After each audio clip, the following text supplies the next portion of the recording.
secta de los hombres pobres, que va a ser impulsada por dos primos hermanos muy elocuentes, Juan Bautista y Jesús de Nazaret.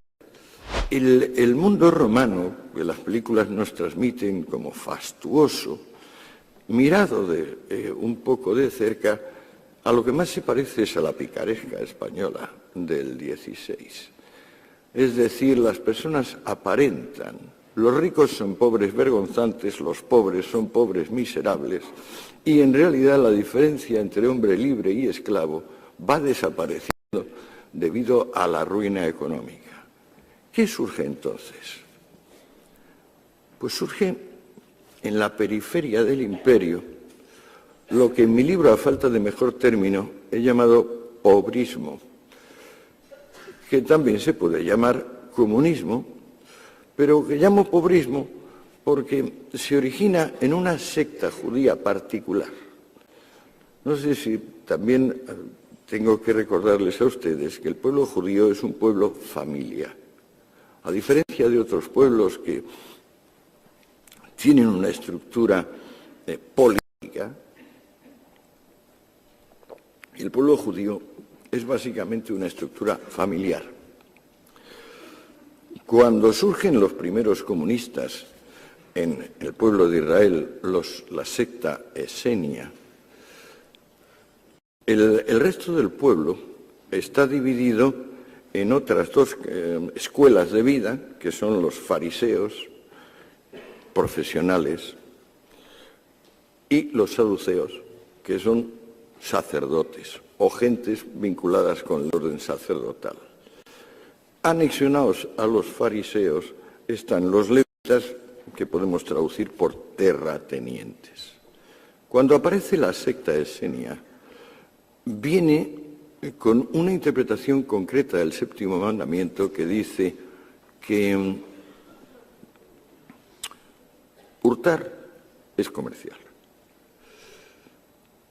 O sea que el que practica el comercio roba a sus semejantes.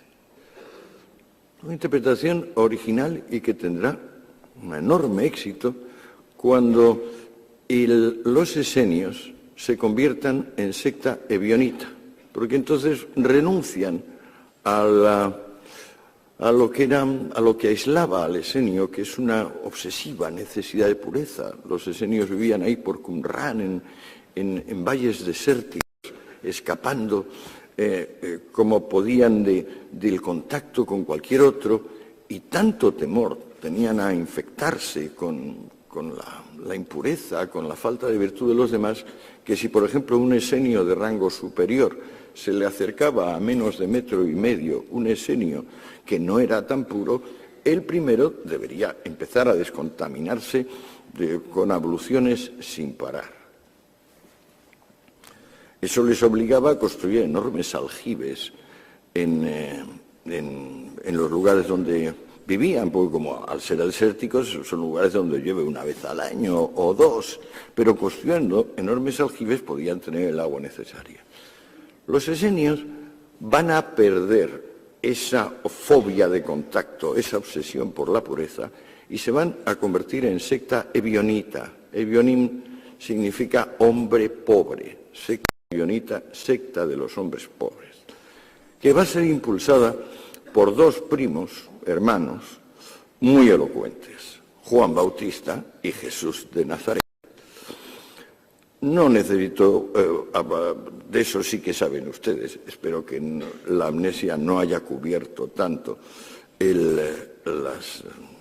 las hazañas de Juan y de Jesús, que predicaron no ya que el comercio era, sino que la propiedad privada era un robo y el comercio era.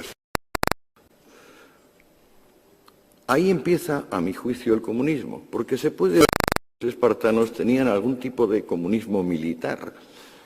Incluso también había dicho que la casta gobernante no debería poseer bienes y debería tener, incluyendo las mujeres. Pero el verdadero comunismo, el que nosotros consideramos tal, el que reelabora Carlos Marx, ese es la enseñanza vertebra los evangelios. Allí se dice que hay oposición entre Dios y el dinero, que un rico no podrá entrar en el cielo, igual que no puede pasar un camello por el ojo de una aguja. Y, yo resumo el programa pobrista en mi libro en 15 páginas de frases del Evangelio. No puedo entrar en eso, porque ya se nos echa el tiempo encima. Vamos a ver dónde estamos. Sí. Si coordinamos la aparición del mensaje comunista con la desintegración material del Imperio Romano, tendremos una inyección de entusiasmo y de energía de tipo exclusivamente espiritual. Como con los cristianos viene el amor al más allá y el desprecio al más acá, la preocupación que sentía el ciudadano romano ante la desintegración material de su mundo se interrumpe, porque lo que se quiere es el otro mundo. Y así nos vamos a pasar por lo menos 1000 años esperando el juicio final. El juicio final es el acto básico donde, como dice el Evangelio repetidamente, Dios convocará a los ricos y a los pobres, castigará a los ricos y así los pobres quedarán enormemente satisfechos viendo cómo aquellos que habían disfrutado de las bondades de este mundo resultan castigados, y no ya castigados con la muerte, castigados al tormento eterno. Por entonces, el imperio tiene unas pequeñas dudas acerca de si va o no a cristianizarse, que se despejan pronto, debido a la propia crisis económica galopante. A partir de Diocleciano, que es el último César pagano, viene el Constantino, y al cristianizarse el Imperio Romano, aunque la crisis económica se sigue manteniendo, hay ese espíritu, ese entusiasmo del más allá, de haber encontrado al fin el camino, eso que se puede llamar, y que no encuentro otra palabra, que es la plenitud del pobrismo. O sea, la riqueza evoca náusea y la pobreza evoca respeto. Por entonces, claro, la única cosa que quedaba por saquear a los romanos eran los templos paganos. Y al cristianizarse el imperio, pues los 40 o 45.000 templos paganos que subsistían fueron expropiados, y como tenían diversas cosas, entonces lo que hacían los césares era coger y lo que fuera de bronce fundirlo, lo que fuera de plata lo mismo, y si había cosas de oro, mejor que mejor. Para entonces la circulación monetaria está interrumpida. La única fuente de dinero a partir de la cristianización es el turismo piadoso. O sea, son el que conecta distintas partes del imperio con Jerusalén. Ahora tenemos, por ejemplo, las excavaciones arqueológicas muestran que hubo un importante desarrollo de la zona en el sentido de regadío, embalses. Pero bueno, perderíamos quizás un poco el tiempo si entro en ese detalle. El imperio se está despoblando a toda velocidad ya desde tiempos de Julio César. Para entonces, digamos, para Constantino puede calcularse que hay 1 de cada 3 personas, esa es la proporción, y la gente que sobra de las ciudades y la gente que sobra del campo se confluye como, digamos, en el cambio de marea, formando unas grandes hordas de personas que no caben ni en la ciudad ni en el campo. Origen de nuestra palabra vago, porque esas grandes hordas que llegaron a ocupar regiones enteras se llaman vagaudas y eran prácticamente el destino inevitable, vamos a decir, de la mitad de la población. Bien, entonces, la patrística, ¿se acordan ustedes? Son 3 padres cristianos, fundamentalmente San Agustín, San Jerónimo y San Anselmo, 3 padres latinos, Agustín, Jerónimo y Anselmo, 3 padres griegos, Juan Crisóstomo, Basilio y Gregorio. Y estos 6 hombres, que son sin duda los más cultos que hay entonces en ese desintegrado mundo romano, racionalizan el comunismo. Explican concretamente que en toda compraventa siempre va a haber un perdedor, que el comercio crea una movilidad social mórbida, morbidus, dicen ellos, es decir, fúnebre, mortuoria, porque implica que los listos pues se sobrepongan a los parados, paraditos, digo mentalmente, ¿no? Y que esto pues va a imponer de algún tipo de meritocracia cuando lo esencial del mensaje evangélico, recuérdenlo ustedes, es el sermón de la montaña que dice: benditos sean los pobres de espíritu, porque de ellos es el reino. Ustedes dirán que pobres de espíritu a lo mejor se decía en sentido figurado. No. Estamos hablando de micros neuma, o sea, de poca alma, de personas, digamos, por debajo de la media. ¿Qué pasó en la Alta Edad Media? Las historias les cuentan cosas del rey Arturo, del Roldán, incluso podemos llegar ya en la muy avanzada Edad Media al Cid. Bueno, la Edad Media se puede dividir en 2 periodos fundamentales. Uno, llamado Edades Oscuras o Alta Edad Media, que viene a durar desde el siglo V hasta el siglo XII, y otro, que es la Baja Edad Media. ¿Qué sucede en la Alta Edad Media o en los siglos oscuros? Pues, señores míos, sucede que las ideas evangélicas, las ideas de la patrística, se cumplen. La Edad Media fueron 6 siglos de comunismo militante.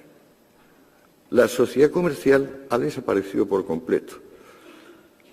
En el año 2003, un profesor de Harvard, McCormick, un medievalista, digitalizó, es decir, escaneó todos los documentos medievales del siglo VI al siglo XIII, los pasó por un programa adecuado y le preguntó cosas tan sencillas como: ¿cuántas veces aparece la palabra negotiator?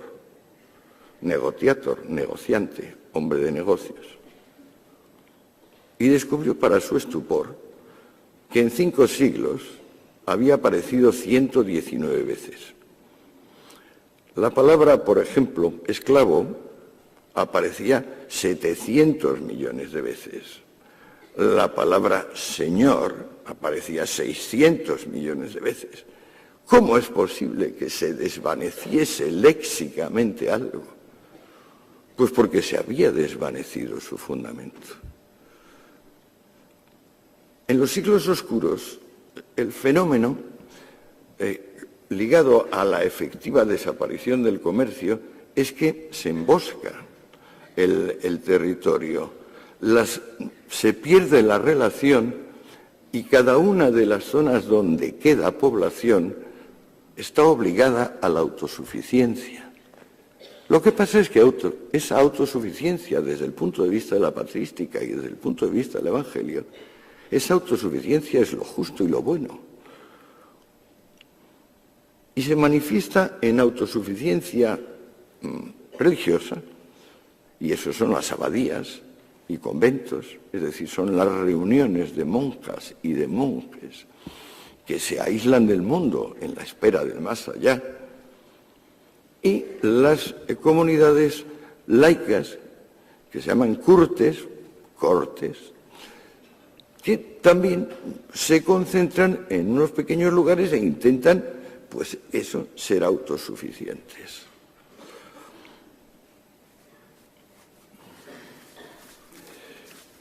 ¿Cómo sale Europa de una situación donde había aproximadamente 60 hambrunas anuales y la enfermedad más difundida era la lepra? Todavía en el siglo XIII había 500 leproserías en Inglaterra. Imagínense ustedes las que podía haber en el siglo VIII. ¿Cómo sale Europa realmente de esa miseria?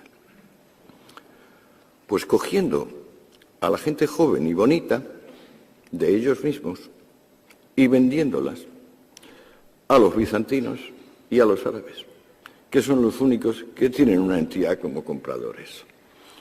De modo que se produce una evolución del esclavo al cautivo, porque ya, naturalmente, como la única empresa mercantil que hay es la caza y captura de cautivos, pues claro, el cazador no está dispuesto a distinguir si el que va a capturar es de familia noble, medio noble, plebeya o si es un esclavo.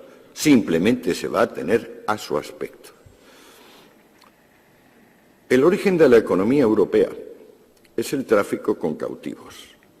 La primera capitalización que se consigue tras los siglos oscuros es ese tráfico.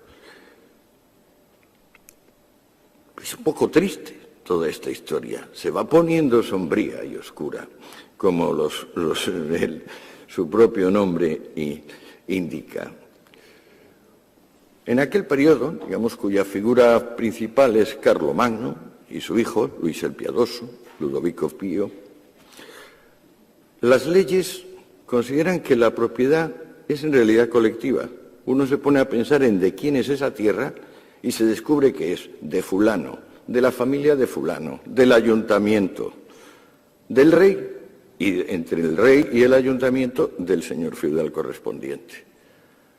La propiedad es intransmisible, pues. No se puede ni comprar ni vender. Y en los pocos casos donde se intenta hacerlo, los tribunales lo anulan, porque hay algún pariente que se interpone y dice que han vendido una cosa que no era en realidad suya. La gran figura que les digo, Carlomagno, por ejemplo, es un analfabeto.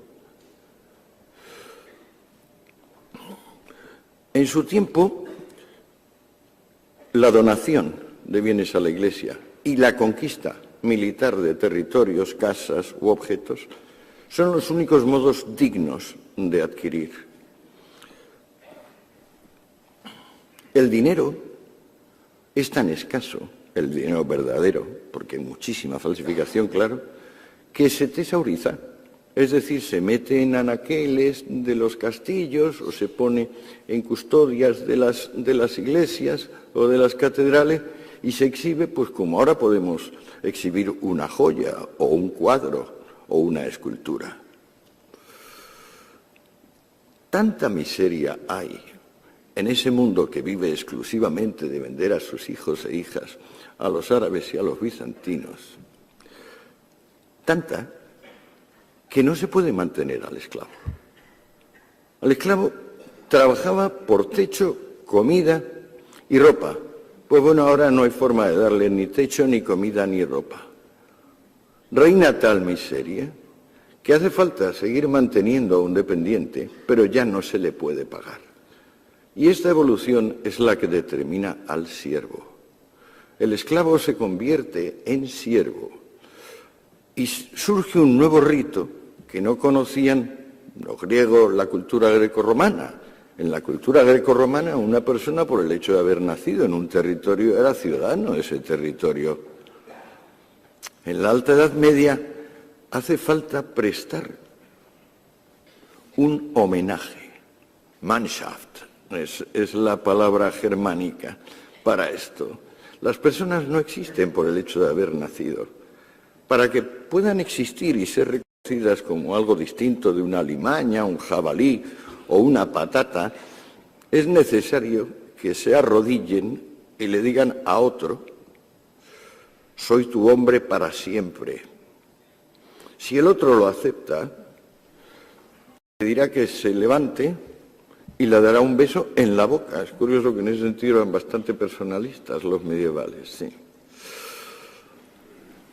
Pues bueno, a este horror, donde el 90% de la literatura se dedica a vidas de santos, donde los objetos venerados son reliquias de mártires, donde los dioses son los santos, es decir, se ha restaurado el politeísmo, donde la propiedad se ha coagulado y no se pueden hacer intercambios, donde hasta en las altas clases las racias de los cazadores de cautivos hacen estragos,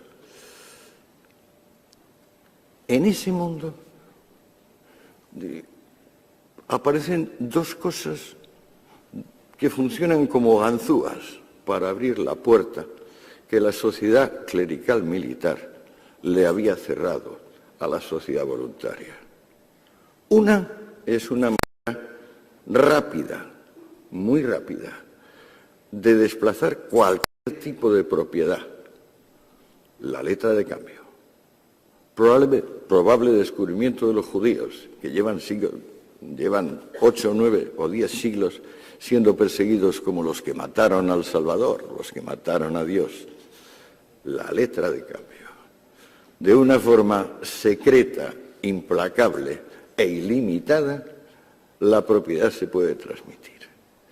Segundo invento, ganzúa, una contabilidad realmente científica, en vez de ese cuento de dedito de que pues yo tengo tanto porque he acumulado, pero bueno, ¿cuánto va a gastar o cuánto? Esa contabilidad que llamamos científica o de partida doble, la inventa un monje, Luca Pacioli, porque entonces prácticamente las únicas personas que tenían instrucción eran los monjes. Ya les digo que el propio emperador Carlomagno era analfabeto.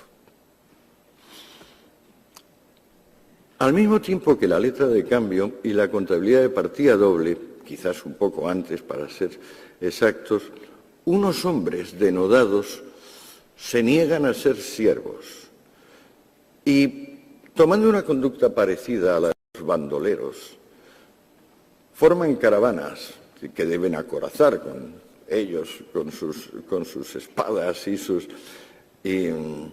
cotas de malla, y ayudados por soldados que prefieren eso a participar en las guerras privadas, que es lo habitual de la vida, crean las primeras relaciones terrestres de un lugar a otro. Esos caravaneros heroicos, en su tiempo, por ejemplo, Carlomagno o su hijo Luis el Piadoso les consideran personas nefastas porque son negociadores y hacen sus caravanas intentando ganar dinero. Y si uno lee las capitulares de Carlomagno, de Ludovico Pío o la de sus sucesores, veremos que justamente eso, el lucro, está prohibido. A pesar de todo, los caravaneros consiguen desbrozar una Europa que se había emboscado completamente. Y el resultado de su acción es que tienen que hacer estaciones, altos en su camino. Esos altos en su camino son los burgos. ¿Qué son los burgos? Pues bueno, las entidades de población se habían ido reduciendo a nada. De repente, de esa nada, empiezan a emerger las ciudades. Lo esencial de los burgos es que la población, simplemente con residir allí un año y un día, quita el vínculo de dependencia. Es decir, aquello que se le había impuesto como homenaje, el ser hombre de otro hombre, se quita con los burgos. Bueno, veo que ya llevo bastante tiempo. Me temo que si sigo contándoles lo que llega hasta nosotros, va a ser la leche. O sea, esto va a durar demasiado tiempo. Vamos a ver cómo demonios de esa situación, donde estamos en que los caravanas acorazadas han conseguido desbrozar un poco una Europa emboscada, y empiezan a surgir los primeros burgos o ciudades libres o ciudades comerciales, ¿cómo llegamos, digamos, un poquito, cómo salimos de eso? Bueno, da la casualidad de que con los burgos y los caravaneros se restaura la circulación monetaria.